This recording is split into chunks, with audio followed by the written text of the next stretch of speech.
नमः शिवाय। आज हम शिव पुराण की श्री रुद्र संहिता के द्वितीय खंड का तीसरा व चौथा अध्याय पढ़ेंगे। तीसरा अध्याय का मुख्य शीर्षक है कामदेव को ब्रह्मा जी द्वारा शाप देना। ब्रह्मा जी ने कहा, हे नारद, सभी ऋषि मुनि उस पुरुष के लिए उचित नाम खोजने लगे। तब सोच विचार के वे बोले कि तुमने उत्पन्न होते ही ब्रह्मा का मन मंथन कर दिया, अतः तुम्हारा पहला नाम मनमथ होगा। तुम्हारे जैसा इस संसार में कोई नहीं है, इसलिए तुम्हारा दूसरा नाम काम होगा, तीसरा नाम मदन और चौथा नाम कर्दर्प होगा। अपने नामों के विषय में जानते ही काम ने अपने 5 बाणों का नामकरण कर उनका परीक्षण करा। काम ने अपने 5 बाणों को हर्षण, रोचन, मोहन, शोषण और मारण नाम से सुशोभित किया। ये बाण ऋषि मुनियों को भी मोहित कर सकते थे। उस स्थान पर बहुत से देवता व ऋषि उपस्थित थे। उस समय संध्या भी वहीं थी। कामदेव द्वारा चलाए गए बाणों के फलस्वरूप सभी मोहित हो गए। सबके मनों में विकार आ गया। सभी काम के वशीभूत हो चुके थे। प्रजापति, मरीच, अत्रि, दक्ष आदि सब मुनियों के साथ साथ ब्रह्मा जी भी काम के वश में होकर संध्या को पाने की इच्छा करने लगे। ब्रह्मा व उनके मानस पुत्रों सभी को एक कन्या पर मोहित होते देखकर धर्म को बहुत दुख हुआ। धर्म ने धर्म रक्षक त्रिलोकीनाथ का स्मरण किया। तब मुझे देखकर शिवजी हंसे और कहने लगे, हे ब्रह्मा, अपनी पुत्री के ही प्रति तुम मोहित कैसे हो गए? सूर्य का दर्शन करने वाले दक्ष, मरीच आदि योगियों का निर्मल मन कैसे स्त्री को देखते ही मलिन हो गया? जिन देवताओं का मन स्त्री के प्रति आसक्त हो, उनके साथ शास्त्र संगति किस प्रकार की जा सकती है? इस प्रकार के शिव वचन सुनकर मुझे बहुत लज्जा का अनुभव हुआ और मेरा पूरा शरीर पसीने पसीने हो गया। मेरा विकार समाप्त हो गया, परंतु मेरे शरीर से जो पसीना नीचे गिरा, उससे पितृगणों की उत्पत्ति हुई। उससे 64,000 आग्नेयवस्तु पितृगण उत्पन्न हुए और 86,000 बहिषद पितर हुए। एक स्वर्ण गुण संपन्न अति सुंदर कन्या की भी उत्पन्न हुई, जिसका नाम ऋति था। उसका रूप सौंदर्य देखकर ऋतु आदि संकलित हो गए एवं उससे उनके पितरों की उत्पत्ति हुई।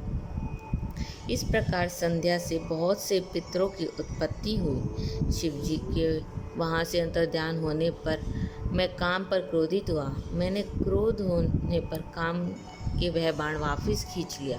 बाण के निकलते ही मैं क्रोध की अग्नि से जलने लगा। मैंने काम को शिव बाण से भस्म होने का शाप दे डाला। यह सुनकर काम और ऋति दोनों मेरे चरणों में गिर पड़े और मेरी स्तुति करने लगे तथा क्षमा याचना करने लगे।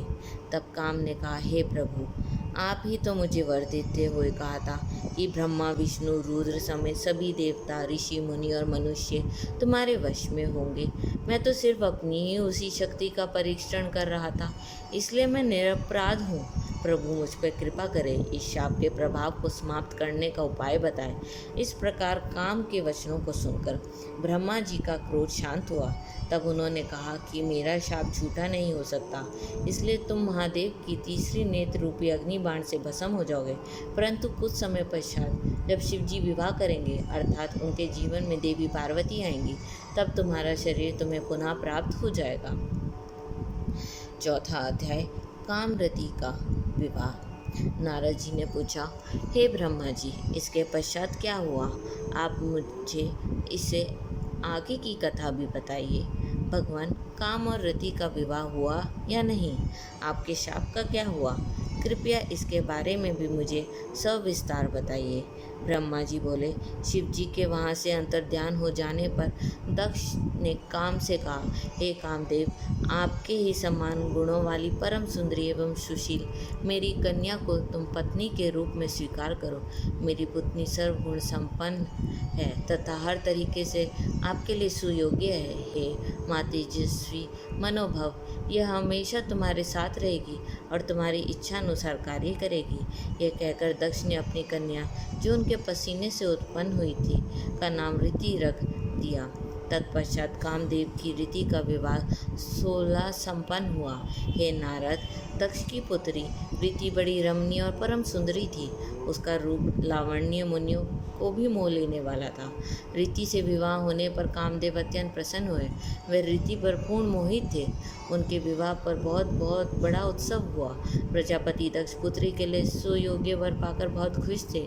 दक्ष कन्या देवी रति भी कामदेव को पाकर धन्य हो गई थी। जिस प्रकार बादलों में बिजली शोभा पाती है, उसी प्रकार कामदेव के साथ रति शोभा पा रही थी। कामदेव ने रति को अपने हृदय सिंहासन में बिठाया तो रति भी कामदेव को पाकर उसी प्रकार प्रसन्न हुई, जिस प्रकार श्री हरि को पाकर देवी लक्ष्मी। उस समय आनंद और खुशी से सरोबोर कामदेव व रति भगवान शिव का शाप भूल गए। सूत जी कहते हैं, ब्रह्मा जी, यह कथन सुनकर महर्षि नारद बड़े प्रसन्न हुए और हर्षपूर्वक बोले, हे महामते, आप भगवान शिव की अद्भुत लीला मुझे सुनाई है। प्रभु, आप यह बताइए कि कामदेव और रति के विवाह के उत्पाद सब देवताओं के अपने धाम चले जाने के बाद पितरों को उत्पन्न करने वाली ब्रह्म कुमारी संध्या कहाँ गई? उनका विवाह कब और किससे हुआ?